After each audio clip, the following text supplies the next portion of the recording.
హెచ్ఆర్పిడబ్ల్యూఓ TV channel ప్రేక్షకులకు హెచ్ఆర్పిడబ్ల్యూఓ సంస్థ తరఫున హృదయపూర్వక నమస్కారాలు తెలియపరుస్తూ ఈరోజు మనము కొన్ని అంశాలను చర్చించుకుందాం. Pilot project. ఈ పైలట్ ప్రాజెక్ట్ అంటే ఏంది, అసలు దీనిలో ఏం అంశాలు ఉన్నాయో చూద్దాం. అయితే ఈ మధ్య కాలంలో ప్రభుత్వ పెద్దలు కొన్ని విషయాలను వెల్లడించడం జరిగింది. పైలట్ ప్రాజెక్టుకు 25 గ్రామాలను ఎంపిక చేసినాం. ఈ ప్రాజెక్టు ఆ 25 గ్రామాలలో కనుక సక్సెస్ అయ్యి విజయవంతమైతే దాన్ని రాష్ట్రమంతటా ప్రవేశపెడతామని చెప్పి హామీలు ఇవ్వడం జరుగుతుంది.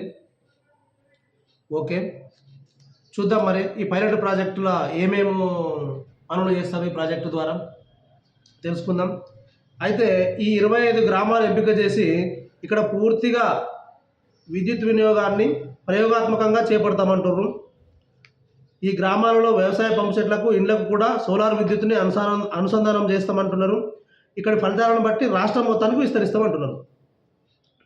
ఇక పోతే ఇంకొక ఏర్పాటు కూడా మనకు ఆరోగ్య శాఖలో ఏ విధంగా అయితే 108కు కాల్ చేస్తే వాహనం వచ్చి ప్రాణాపాయ స్థితిలో ఉన్న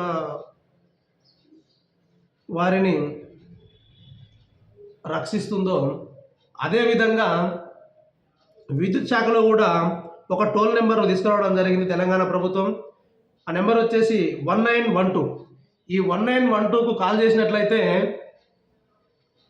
విద్యుత్కు సంబంధించిన ఎలాంటి ఇబ్బందులు ఏర్పడ్డా కూడా ఈ నెంబర్కు కాల్ చేస్తే తక్షణమే విద్యుత్ శాఖకు సంబంధించిన ఒక ప్రత్యేక వాహనం, ఈ వాహనంలో కరెంటుకు సంబంధించిన ట్రాన్స్ఫార్మర్లు, అక్కడ ఏవేవైతే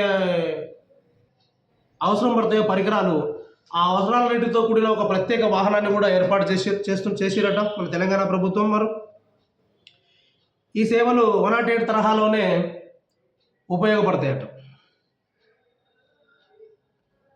ఇక చూడండి, ట్రాన్స్ఫార్మర్ సహా ఇతర పరికరాలన్నీ ఉండేలా ప్రత్యేక వాహనాలు ఏర్పాటు చేశామని, ప్రజల ఇండ్ల వద్దకే వచ్చి వారి సమస్యలు పరిష్కరిస్తామని వివరించారు. ఇక అదేవిధంగా ఇంకా చూసినట్లయితే ఈ విధమైన అవకాశాన్ని ప్రజలందరూ సద్వినియోగం చేసుకోవాలి. మేము కూడా మా సంస్థ తరఫున మన తెలంగాణ రాష్ట్ర ప్రస్తుత ప్రభుత్వము ప్రవేశపెడుతున్న ప్రజా ఉపయోగకరమైన ఇలాంటి పనులన్నీ సక్సెస్ అయ్యే విధంగా వారికి భగవంతుడి ఆశీర్వాదం ఉండాలని చెప్పి మేము ఎల్లవేళలా కోరుకుంటున్నాం. థ్యాంక్ యూ, ధన్యవాదాలు.